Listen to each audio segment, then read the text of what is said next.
masih bersama Kiai Haji Nasaruddin membahas mengenai syirik juga bersama Andara Early. Saya yang belum saya tanya kepada Pak Kiai ini pemirsa adalah apa hukumnya syirik? Bagaimana hukuman orang-orang yang melakukan syirik tadi?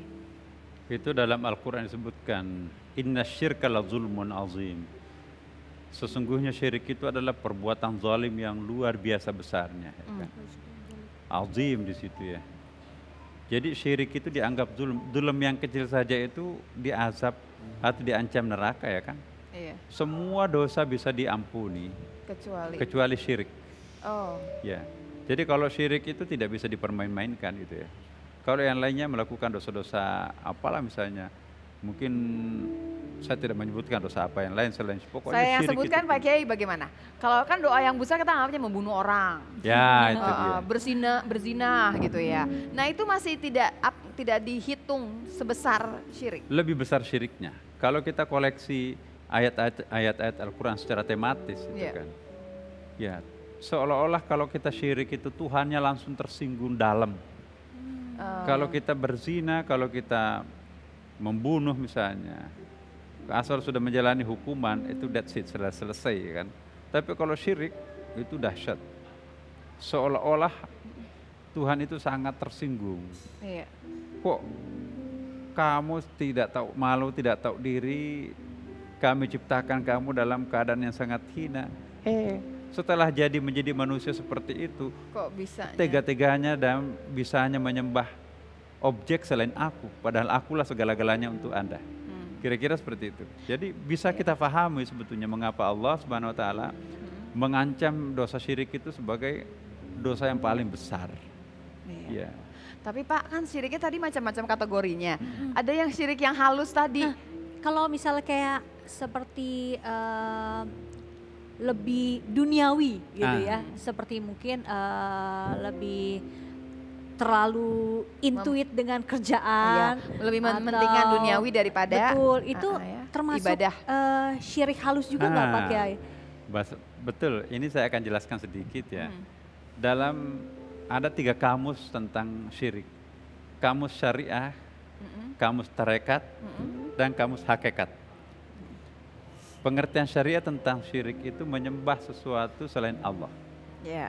Syirik secara tarekat memberikan loyalitas kepada satu objek, tidak semata-mata kepada Allah.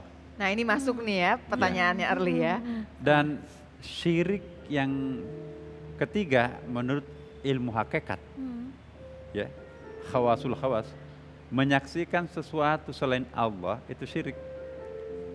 Misalnya saya melihat pohon, kalau yang saya lihat itu adalah pohon, maka saya syirik. Karena mereka yakin bahwa segala sesuatu ini adalah dia. Kalau pohon itu pohon bukan tajallinya Allah, bukan manifestation of God itu, bukan apa ya, saya ingin mengatakan, saya tidak ingin mengatakan penampakan ya. Sebutlah manifestasi kekuasaan Allah Subhanahu Wa Taala, maka itu musyrik. Jadi kita tidak bisa berhenti membaca, misalnya alam raya ini kan ayat. Alam itu kan sendiri juga berarti ayat ya kan. Ayat apa itu? Ayatnya Allah itu kan tanda ya. Semua alam ini adalah tanda. Bahasa Arab ayat itu artinya tanda, Mbak. Tandanya siapa? Tandanya Allah. Tanda kehadiran Allah, kita lihat apa yang berwujud ini. Maka itu mereka mengartikan la ilaha illallah, tidak ada yang berwujud selain dia ya kan. Jadi la ilaha illallah diartikan la maujud illallah, tidak ada yang berwujud selain dia. Apapun yang kita lihat semuanya adalah tidak lepas dari dia. Fa aina ma tuwallu fathamma wajhullah. Kemanapun kalian menghadap, pasti di situ engkau menjumpai wajah Allah ya kan. Nah, ilmu hakikat mengatakan kalau orang itu menyaksikan sesuatu tapi tidak menyaksikan Tuhan di balik itu, maka itu musyrik. Jadi saya kira kita belum sampai seperti itu. Itu tuh agak tinggi ya bahasanya ya. Betul. Iya, tapi kita harusnya apapun yang kita lihat, sebagus atau sejelek apapun kita mesti ngerti itu ciptaannya Allah gitu ya. Itu yang paling gampang. Paling aman. Iya, paling aman.